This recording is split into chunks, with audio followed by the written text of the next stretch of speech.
H1. Humans finally declared war, and the galaxy realized it had crossed a boundary. H2. Part 5. The boundary they should never have crossed. H2. The war lasted 4 months. Later, when historians and military analysts tried to explain what had happened, they always struggled with the same problem. The numbers did not tell the whole story. The battles did not tell the whole story. Even the individual moments of courage and loss and decision-making did not fully capture what had made those 4 months unlike anything the galaxy had seen in recorded history. What made it different was simpler than any of that, and harder to quantify. Humanity had waited 30 years, and in those 30 years, while the Vorath had assumed that humanity was simply absorbing punishment because it had no choice, humans had been doing something else entirely. They had been learning, studying, planning, preparing with the particular quiet intensity of a species that understood, on a deep and fundamental level, that the moment would eventually come, and that when it came, there would be no second chances, and so the preparation had to be complete. The Vorath had mistaken patience for weakness. That mistake, more than any single battle or weapon or strategic decision, was what ended the war. The first 3 months were hard. Human forces pushed into Vorath-controlled territory along 3 separate corridors, and the Vorath fought back with everything they had. They were not a small civilization. They were old and experienced and genuinely powerful, and they did not simply collapse when the initial shock wore off. They reorganized, they adapted, they brought in reserves from systems humanity had not been monitoring carefully enough. There were engagements where human ships took serious losses, and nights in the command rooms when the situation boards looked bad, and Admiral Kang stood in front of them without speaking for a long time. Officer Yuna kept working. She always kept working. She had been tracking supply lines, battle outcomes, diplomatic developments, intelligence reports, and 100 other threads simultaneously. And she had become, in the 4 months of the war, someone that Admiral Kang could not imagine functioning without. She did not do dramatic things. She did not make the kinds of decisions that ended up in history books. She did the work that kept all the other work possible, and she did it with a consistency and accuracy that had saved the broader campaign from serious mistakes at least 3 times that she knew of, and possibly more that she did not. In the 4th month, everything changed. Ryo's device was completed on a Tuesday, if you were measuring time by Earth's calendar, which most of the people involved were not, because they had been living by operational schedules for months. It was transported to a testing site, an uninhabited system far from any populated world, chosen specifically because what was about to happen needed space and distance and the absence of anything living in the way. The test was broadcast. Admiral Kang had made that decision deliberately. Every frequency, every public channel, every signal that could reach alien receivers in a wide radius, all of it was open. He wanted it seen. He wanted the Vorath High Command to watch in real time. He wanted every neutral civilization and every client race and every observer in that part of the galaxy to be looking at the same thing at the same moment. The target was a moon, an old, cold, airless rock with no value except that it was large enough to be unambiguous. Ryo watched the test from a monitoring station. He had traveled out to the site personally because he had built the thing and he needed to see it work with his own eyes. He stood at the observation window and watched the targeting sequence complete, and he thought, not for the first time, about whether what he had made was something to be proud of. He had made peace with the answer before he started building, but the question had a way of returning at moments like this. The device fired. It was not loud where he was standing. The vacuum of space saw to that. What he saw was a light. Enormous, sustained, the kind of light that forced him to look away, even through the filtered glass of the observation port. When the light faded and he looked back, the calculations on his console confirmed what his eyes were already beginning to register. The moon was gone. Not damaged, not cracked, not broken into debris, gone. The space where it had been was empty in the particular complete way that meant it was not coming back. The broadcast had been running the entire time. Every Vorath receiver in range had the data. Their analysts would be processing it. Their military council would be sitting with it. Their high command would be calculating, rapidly and with genuine urgency now, what it meant for a species to possess something like that, and to demonstrate it openly, rather than use it on a populated target. Because that was the other thing the broadcast showed. Humanity had chosen a moon, an empty rock. Nothing would be missed. The choice of target was itself a message, as clear as anything Yuna had ever written. We have this. We chose not to use it on you. That choice belongs to us. We are showing you what it can do so that you understand what we are deciding not to do. The Vorath High Command surrendered 6 hours later. The message came through on standard diplomatic frequencies, formal, properly structured, signed by every member of the Command Council. It used the traditional Vorath language of capitulation, which was ancient and rarely invoked, and had specific phrases in it that, according to linguists, roughly translated to an acknowledgement that the surrendering party had misread the situation profoundly and was accepting the consequences. He did not sit down for it.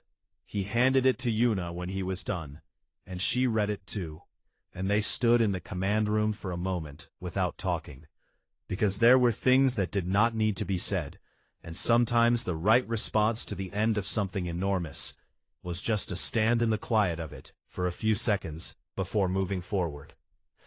Then Kang said, "Get Ambassador He on the line. It's time for the peace terms." The peace terms were Yuna's work, mostly. She drafted them over 2 days, going through every version carefully, removing anything that felt like cruelty, and keeping everything that felt like justice. The terms were fair. They were firm. They required Vorath withdrawal from human trade routes, reparations for Kepler Station and every other civilian target that had been hit, formal recognition of human sovereignty in the systems that had been in dispute, and a permanent non-aggression framework monitored by the Galactic Commerce Council. He delivered them in person, at a formal meeting table, seated in the center rather than the end. She sat straight and spoke clearly, and the Vorath representative sat across from her, and listened in the silence of people who were genuinely, deeply reckoning with something. The terms were signed. In the weeks after the war ended, something interesting happened across the galaxy. Civilizations that had maintained databases on humanity, categorizing and analyzing the species the way every established civilization did with newer ones, began updating their records. The Kellery Federation, the Ori Collective, the Daj Assembly, and dozens of other species with observation programs all went through the same process of reviewing their classifications and finding them comprehensively out of date. The old classification for humanity in most of these systems was a variation of the same basic assessment. Young species, emotionally complex, technologically developing, low strategic threat, non-priority. The new classifications varied in their exact wording because different civilizations had different ways of describing things, but the meaning was consistent across all of them.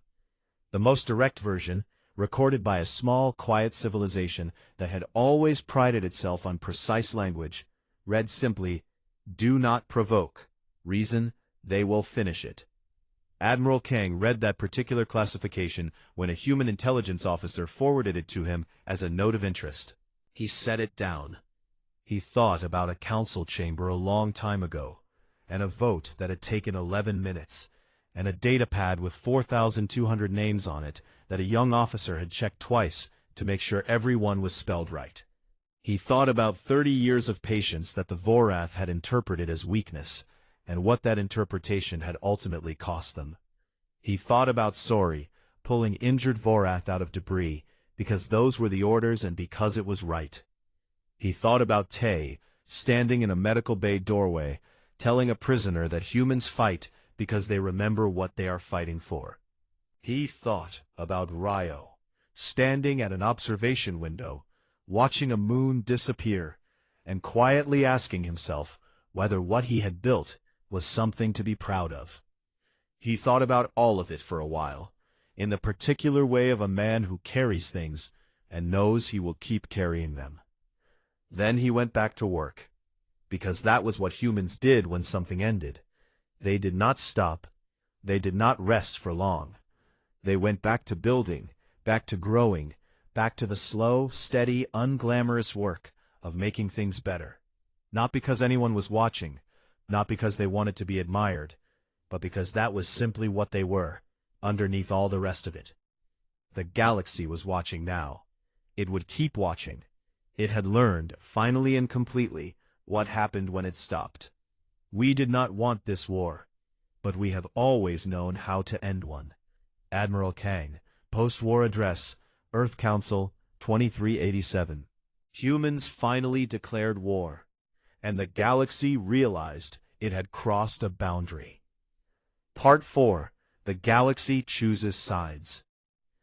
News in the galaxy traveled in two ways. The first was through official channels, formal transmissions, diplomatic reports, registered data packets sent through the Galactic Commerce Council's relay network at regulated speeds. This was the slow way, the professional way, the way that allowed governments and councils and high commands to receive information in an orderly fashion and respond to it with the appropriate level of careful, considered formality. The second way was faster, messier, and far more honest. It was the way that pilots talked to other pilots at refueling stations, the way that traders passed information across species lines in exchange for nothing more than a good story, the way that a junior communications officer on a small relay station who had seen a certain battle data report pass through his console before it was supposed to be classified might mention what he had seen to a friend on another station, who mentioned it to someone else, who mentioned it to someone else, until the information was moving through the galaxy the way rumors always moved, faster than anyone intended, stopping for no one, and impossible to take back. The battle in the Vorath border sector traveled the second way. Within 4 days, every species with a presence in that region of the galaxy knew the basic facts. 9 human ships, 40 Vorath warships, 38 destroyed, 2 fled, 6 humans still flying. Those numbers had a way of stopping conversations, of making people set down whatever they were holding and just sit with the math for a moment. Ambassador Hay had been stationed on the neutral world of Saren IV for 3 years, representing Earth in a diplomatic post that had largely been a formality. Nobody had taken the human ambassador particularly seriously before. The Vorath's influence was too strong, human standing in the galactic community too low, and Hay had spent most of her posting attending events where she was seated at the end of tables and given polite, empty words by officials who moved on to more important conversations as quickly as they could manage it, without being obviously rude. On the 5th day after the border engagement, she arrived at her office to find 3 diplomatic contact requests waiting on her console. She sat down and read them slowly. The first was from the Kellery Federation, a mid-sized civilization that controlled several important resource systems and had been aligned with the Vorath commercially for over a century. Their message was cautious and carefully worded, full of the kind of diplomatic language designed to say something without technically committing to anything. But the meaning underneath the careful words was clear. They wanted to talk. The second was from the Ori Collective, an older civilization that had always maintained strict neutrality and had never, in Hay's memory, initiated contact with a human diplomat without being approached first. Their message was shorter and more direct. We believe a conversation between our governments would be mutually beneficial at this time. The third was from the Desh Assembly, 3 small civilizations that had formed a joint government 40 years ago, specifically to avoid being absorbed by larger powers. Their message was the most direct of all. We have been watching what is happening. We would like to meet. Hay read all three, leaned back in her chair, and looked at the ceiling for a long moment. Then she called her assistant in and told him to clear her schedule for the week. The meetings were held over 3 days in a neutral conference facility on Saren IV's main city. Hay sat across from representatives of civilizations that had ignored, dismissed, or quietly looked away from humanity for decades, and she watched them try to figure out the best way to reposition themselves now that the situation had changed. She was very patient. She let them talk. She answered questions honestly. She did not pretend that Earth was anything other than what it was, a species that had been pushed to its limit, and had responded to that in the way that humans historically always responded when they were pushed far enough. She did not boast. She simply sat there and told the truth. And the truth was more persuasive than any performance she could have given. When the representatives made their offers, trade agreements, resource access, formal diplomatic recognition at levels they had never previously offered, she thanked them politely and told them she would relay everything to the Earth Council for consideration. None of them offered alliances, not yet. That was fine. Hay had not expected them to, and she was not disappointed. These civilizations were being careful, which was reasonable, and they were recalculating, which was exactly what she had hoped for. The important thing was that they were here, in this room, talking to her, which was something that would not have happened 6 weeks ago. Not because Earth was in a position to be dismissive. It was not. But because patience had its own kind of power, and Hay had learned that lesson thoroughly over 3 years of being underestimated. On the second day of meetings, news came through that 2 Voroth client races, smaller civilizations that had been formally aligned with the collective for generations, had publicly announced they were suspending their alliance agreements and requesting neutral status. The announcement was careful and full of diplomatic language about reassessing strategic relationships. But the meaning was the same as it always was when smaller nations stepped back from a larger power. They were reading the situation, and the situation did not look the way it had before. Hay read the announcement during a break between meetings. She set her tablet down on the conference table and thought about what it meant. It meant the galaxy was watching. It meant the calculations were changing. It meant that whatever the Vorath had believed about their own invulnerability, that deep, comfortable certainty that had let them burn Kepler Station and laugh at a declaration of war, that certainty was starting to develop cracks. She thought about the 4,200 people from Kepler Station. She thought about 30 years of human diplomats sitting at the ends of tables, being given empty words by people who had already decided the outcome. She thought about all the formal complaints filed with the Galactic Commerce Council, each one carefully worded and thoroughly ignored. She did not feel satisfaction exactly. It was something quieter than that, and colder. Meanwhile, on a human engineering station in orbit above Titan, a man named Rio had not slept properly in 11 days. He was a civilian engineer, had been his whole career, had never wanted to be anything else. He designed systems. He solved problems. He was very good at both of these things, and he was generally a calm, methodical person who did not get excited easily, and preferred to think a problem through completely before doing anything about it. 11 days ago, he had started working on something that he had been thinking about, in an incomplete way, for several years. The border sector engagement had clarified something in his mind. Not the battle itself, the results, the armor, the weapons, the performance of the Ragnarok-class ships against a force 4 times their size. He had studied the data carefully, the way he studied all engineering data, and he had seen something that most people looking at the same numbers had missed, because they were focused on what the ships had done. He was focused on what they had not yet done. He worked in his station lab, surrounded by design screens and empty coffee cups, and the particular focused quiet of someone who was not paying attention to anything except the problem in front of them. His colleagues checked on him occasionally, and mostly left him alone, because they recognized that look and knew better than to interrupt it. On the 11th day, he finished. He sat back and looked at the completed design for a long time, then at the design again. He named it the Apology, not because it was apologetic, but because it was what you offered after a very serious mistake had been made, and it was intended to make absolutely certain the mistake was never made again.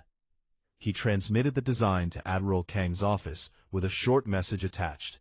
"This will end it. One demonstration should be enough." Kang received the design, reviewed it with his technical team, and responded 4 hours later with 2 words: "Build it." In her office on Sarin 4, Ambassador Hay filed her meeting reports to the Earth Council and added a personal note at the bottom. Humanity was no longer alone in the room. The galaxy had finally turned to look at them, not with amusement, not with dismissal, but with something it had never offered before. Attention. Real attention. The kind that changed things. She sealed the report and sent it home. Humans finally declared war, and the galaxy realized it had crossed a boundary. Part 3. The First Engagement. Commander Tay had a simple rule that he had followed for his entire military career: never do anything you are not prepared to finish. He had been given command of Battle Group 7 3 weeks after the declaration, and he had spent every day since then making sure that every person under his command understood exactly what they were going into, and exactly what was expected of them. He did not give inspiring speeches. He did not use dramatic language. He gathered his crew in groups, sat down with them at tables, and talked through the plan until everyone knew it the way they knew their own name. The plan for the Vorath border sector was straightforward, which was the way Tay preferred things. They were going in without cloaking, without deception, without any attempt to look smaller or less threatening than they were. 9 ships, all Ragnarok class, fresh from the yards, fully armed and fully crewed, were going to enter Vorath border space in a standard formation, at standard speed, with their identification signals broadcasting clearly on all frequencies. They were not going to hide. They were not going to rush. They were going to be exactly what they were, and they were going to let the Vorath respond however the Vorath chose to respond. This was, as one of his junior officers pointed out carefully, a very direct approach. Tay had agreed that it was. The Vorath response came 40 minutes after Battle Group 7 crossed the border. 40 warships. When the sensor officer called out the count, there was a brief, charged silence on the bridge of the USSI Iron Wall, Tay's flagship. The number hung in the air. 9 against 40. Those were not comfortable odds by any traditional calculation, and everyone on that bridge was doing the math in their heads, whether they meant to or not. Ty looked at the sensor display for a moment, then looked at his weapons officer. "Are we ready?" he asked. "Yes, sir." "Then let's not keep them waiting." What happened in the next 90 minutes would be studied in military academies for decades afterward, not just human ones, but across several alien civilizations that obtained the battle data through various means and spent considerable time trying to understand what they were looking at. The Ragnarok-class ships performed exactly the way scientist Day had designed them to. The armor absorbed weapon impacts that should have been fatal. The response time on the weapons array was faster than anything the Vorath had seen from a human vessel. The coordination between the 9 ships was precise and unhurried, which was perhaps the most unsettling thing about the entire engagement. Humans in a fight against 4 times their number, and they were not panicking, not scrambling, not making desperate moves. They were working. The Vorath had expected confusion. They had fought humans before, in smaller skirmishes over the years, and humans had always fought the way the Vorath expected emotional creatures to fight. Hard, reckless, burning bright, and burning out. Their formation was designed to overwhelm and scatter. It did not scatter anything. Battle Group 7 moved as a single coordinated unit, and the Ragnarok-class ships hit back with a force and accuracy that the Vorath had not factored into any of their calculations, because none of their intelligence had been accurate, because nobody had truly believed humanity was capable of this level of preparation. Belief is a dangerous thing to build strategy on. When the engagement ended, 6 human ships were still flying. Tay's UESS Ironwall had taken significant hull damage on its port side, but was fully operational. 2 other ships had minor damage. 3 ships had been destroyed, and Tay would carry those losses with him for the rest of his life, because that was what commanders did, and he knew it, and he had accepted it before the first shot was fired. Of the 40 Vorath warships, 38 were gone. 2 had retreated. He let the 2 go. There was a practical reason for that. Pursuit would have stretched his group thin, and he had other priorities. But there was also a deliberate message in it. He wanted those 2 ships to make it back. He wanted them to report what they had seen. He wanted the Vorath High Command to hear it from their own people. Medic Sori had been awake for 22 hours by the time the shooting stopped. She ran a medical team aboard the Iron Wall, and had spent the entire engagement doing what medics do in a fight, moving fast, making decisions with incomplete information, keeping people alive one at a time.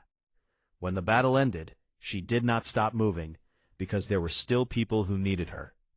The order came through on her console: recover survivors from debris field, all species. She read it twice to make sure she had understood it correctly. Then she organized her team and they went out. They found 17 Vorath survivors in the debris. Some were badly injured. Some were barely conscious. All of them were alive. And Sori's team pulled every single one of them out of the wreckage and brought them aboard. And Sori treated them with the same focus and care she gave her own crew, because those were her orders, and because it was also simply the right thing to do. And she had never been good at separating those 2 things.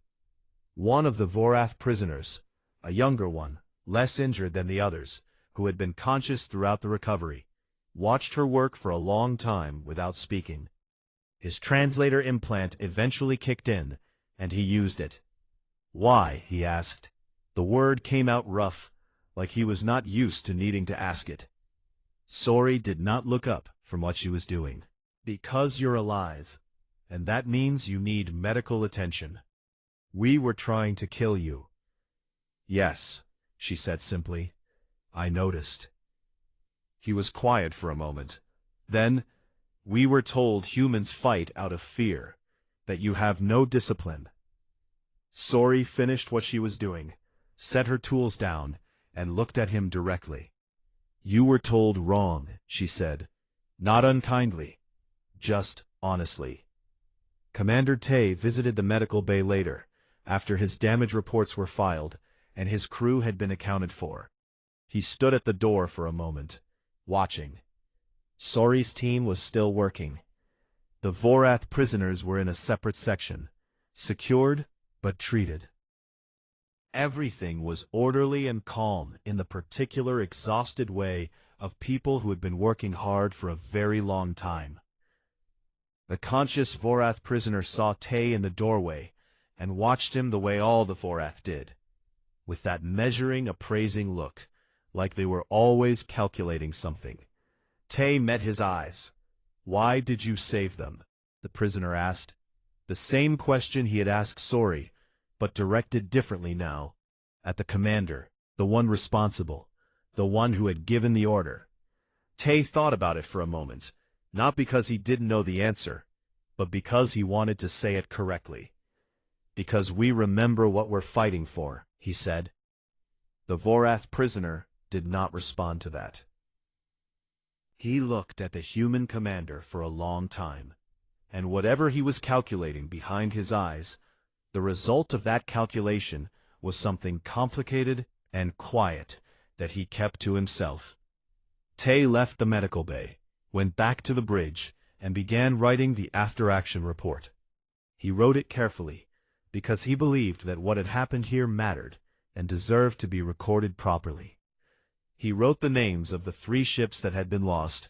He wrote the names of their crews. He checked each name twice. Outside the iron wall, the debris field drifted in the dark, and somewhere on the other side of it, 2 Vorath ships were running as fast as they could toward home, carrying news that nobody there was going to enjoy hearing. H1.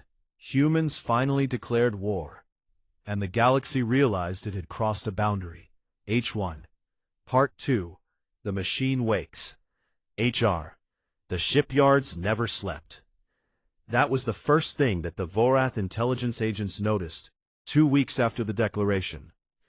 Their long-range observation posts near human space had been monitoring Earth's activity for years, a routine assignment that nobody had ever considered particularly important.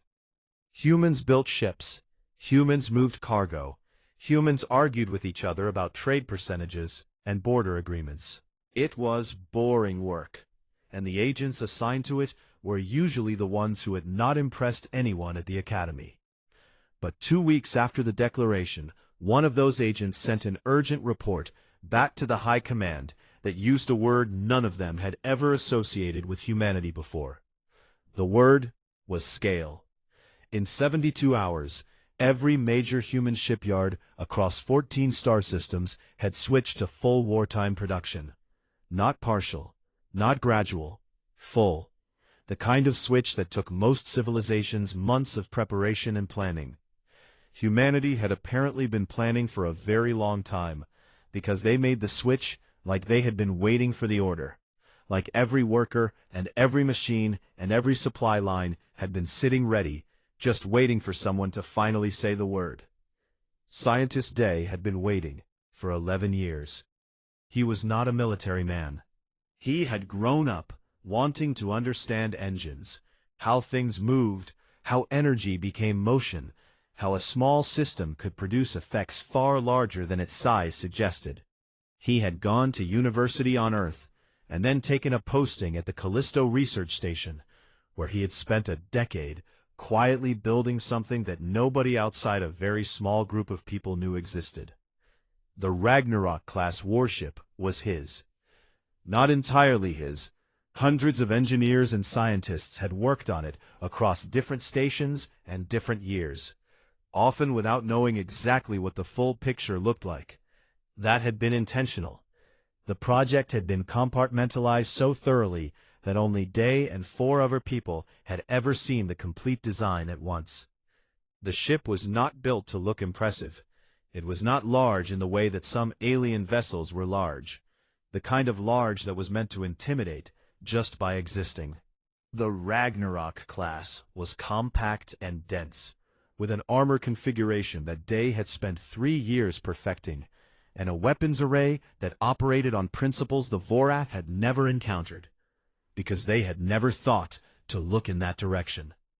When the first completed Ragnarok-class vessel rolled out of the Callisto yard, Day stood in the observation room and watched it with his hands in his pockets, and said nothing for a very long time. Then he said, quietly, to the engineer standing next to him, "Build the rest." Pilot Rena got the first test assignment. She had been flying military vessels for 9 years, and had a reputation for being calm in situations that made other pilots nervous. Her commanding officer had chosen her specifically because what was about to happen needed someone who would not flinch and would not make mistakes. Because the whole point of the exercise was to be seen. She took the Ragnarok-class ship, designation UESS First Word, out past the standard patrol boundary, past the edge of human-claimed space, and into the sensor range of a Vorath observation post that Earth intelligence had known about for 6 years, but had never bothered to do anything about. She flew slowly. She did not cloak. She did not run any signal dampening. She let every scanner on that observation post get a full, clean reading of everything the ship was. She flew a wide, slow arc that gave the Vorath sensors plenty of time to process what they were seeing, and then she turned around and came back. On the Vorath observation post, the two agents on duty ran the scan results 3 times, because the first 2 times they thought their equipment was malfunctioning. The readings did not make sense. The armor density was wrong, too high, far too high for a ship that size. The energy signature from the weapons array matched nothing in their recognition database. The propulsion output suggested a speed range that their current understanding of human engine capability said was impossible. They sent the report immediately. The High Command received it and called in their top military analysts, who spent 2 days going over the data. At the end of those 2 days, the lead analyst stood in front of the Command Council and said, with the careful tone of someone who did not want to cause alarm, but had no choice, that if the readings were accurate, and he had checked them, and they appeared to be, then humanity had been quietly developing warship technology for at least a decade without anyone knowing, and the vessel in those readings was not the only one being built. The council was quiet for a moment. Then one of them asked how many ships Earth was producing. The analyst hesitated. Current estimates based on energy output from their shipyards suggest approximately 1 completed Ragnarok-class vessel every 4 days per yard. They currently have active production in 41 yards across 14 systems. Another silence. Someone did the math out loud, softly, almost to themselves, then stopped talking. Back on Earth, Admiral Kang stood in front of a production board that covered an entire wall of his command room. Every yard was marked. Every timeline was tracked. Every supply line was monitored. He had people working in shifts around the clock to keep the numbers moving in the right direction. And the numbers were moving faster than even he had originally planned. Officer Yuna brought him reports twice a day. She had become his most trusted set of eyes, not because she always told him what he wanted to hear, but because she never did. If something was behind schedule, she said so. If a supply chain had a problem, she found it before it became critical. She had a mind that processed complex information quickly and clearly, and in a room full of people who were all moving fast, that was invaluable. She came to him on the 16th day with a report that made him pause. 3 of the neutral civilizations have picked up our production activity through their own observation networks, she said. They are not saying anything publicly, but their ambassador traffic has increased significantly. They are watching. Kang read the report. Let them watch. There is also this, she added, and handed him a secondary page. It was an intercepted Vorath internal communication, not classified enough to be fully encrypted, pulled from a relay station by human intelligence. It was a message from a Vorath mid-level military commander to his superior. The translation read, "Request updated threat assessment for human military capability. Previous assessment may be outdated." The corner of his mouth moved, barely, in something that was almost a smile. "How outdated," he said, mostly to himself. He set the report down and looked back at the production board. 41 yards, 1 ship every 4 days per yard. The math was not complicated. He thought about Kepler Station. He thought about 4,200 names on a list that Yuna had checked twice to make sure every one was spelled correctly. He thought about 30 years of patience, 30 years of being laughed at, 30 years of sending diplomats into rooms where the other side had already decided the outcome before anyone sat down. He thought about the Vorath commander laughing when the declaration arrived. He turned back to his people and said the same thing he always said now, every morning, every briefing, every time someone gave him a number that was not yet high enough. Faster. We keep going faster. Outside, across 14 star systems, the lights in the shipyard stayed on through the night and the day and the night again, and the ships kept coming. And the galaxy, slowly, quietly, with a growing unease it had not expected to feel, began to pay attention. Humans finally declared war, and the galaxy realized it had crossed a boundary. Part 1. The Last Warning Ignored. The message came in at 0300 hours, and nobody on Earth slept after that. It was not the first message of its kind. It was not even the 10th. But this one was different, because this one had numbers attached to it. 4,200 names, 4,200 faces, 4,200 human lives that had existed on Kepler Station 3 days ago and did not exist anymore. The Vorath Collective had not sent a warning before hitting the station. They had not even pretended it was an accident this time. They had simply fired, watched the station break apart in the cold dark of space, and then sent a short transmission to Earth that said in plain translated text, "Stay out of Vorath trade space." Admiral Kang read the message 4 times. He was a quiet man by nature. People who didn't know him often mistook his quietness for weakness. They had seen him quiet before. They had learned what that particular kind of quiet meant. When he finally set the datapad down on the council table, every person in that room felt the temperature drop. The Earth Council chamber was a large, cold room, with high ceilings and walls lined with the flags of every nation that had signed the Unified Earth Accord. There were 43 council members seated around the long oval table. Scientists, generals, politicians, diplomats. Some of them had spent their entire careers trying to build bridges between humanity and the alien civilizations scattered across the galaxy. Some of them had shaken hands with Vorath ambassadors. Some of them had genuinely believed that patience and diplomacy would eventually work. None of them looked like they believed that anymore. Officer Yuna stood near the back wall, a young woman with steady eyes and a tablet in her hands. She had been the one to compile the casualty report. She had done it carefully, because she believed that every name deserved to be written down correctly. She had checked each name twice. It had taken her most of the night. She did not cry while doing it, but she had not slept either, and her eyes showed that clearly. Admiral Kang spoke first.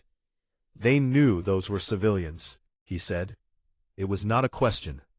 One of the senior diplomats, an older man who had spent decades in alien relations, nodded slowly.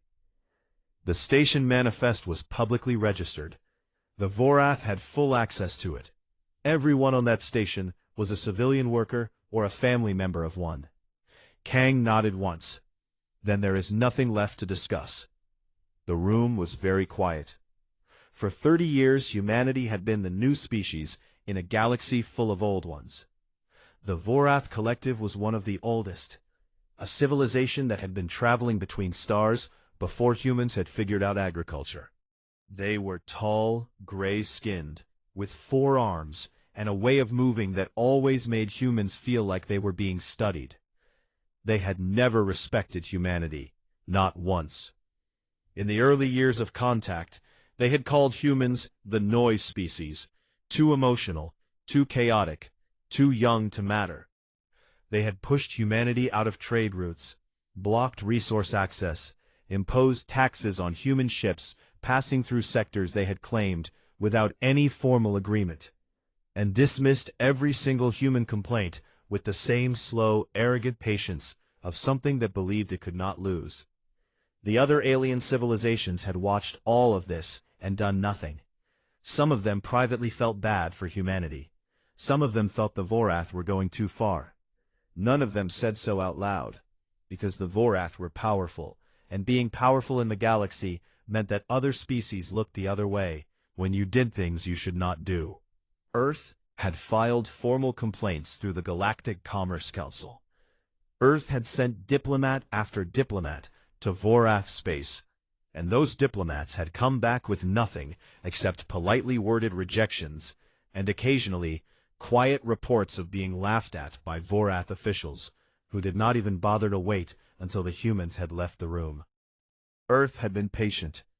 Earth had been incredibly, remarkably, almost unbelievably patient. And then, Kepler Station had stopped existing, and 4,200 people were gone.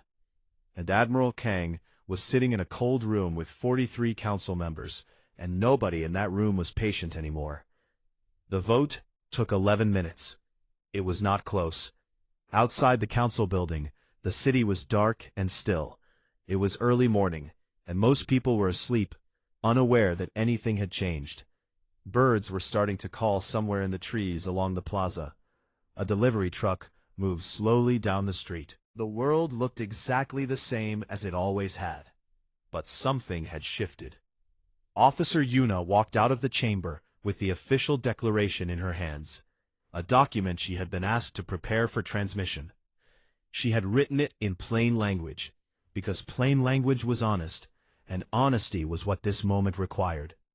She had removed every diplomatic softening, every carefully worded phrase designed to leave a door open. The declaration said what it meant and nothing more. She sat down at the transmission console, entered the Vorath High Command frequency, and sent it. The message reached Vorath space 6 hours later. Inside the Vorath High Command building, a long gray structure on a planet that humans had never been permitted to visit. The transmission was received by a junior communications officer, who read it and immediately went to find his superior. His superior read it and went to find the Command Council. The Command Council read it, and then sat in silence for a long moment. Then one of them laughed. It started with one, and then two more joined, and within a few seconds, the entire council was laughing. The low, rumbling sound that Vorath made when they found something absurd. Humans were declaring war. Humans, the noise species, the ones who cried at funerals and painted pictures and wrote songs about things that had not happened yet. The ones who had been absorbing punishment for 30 years without doing anything serious about it. The council laughed for a while, and then they went about their day. None of them ordered their military to prepare for anything serious. None of them thought it was necessary. They sent a short reply back to Earth, not even to the council, but directly to the public broadcast frequency, where anyone could read it. That said, in the Vorath language, with a translation attached, something that roughly meant, "The child is throwing a tantrum. It will tire soon." The message reached Earth while Admiral Kang was already standing in the first of many shipyard briefings. He read it. He did not respond.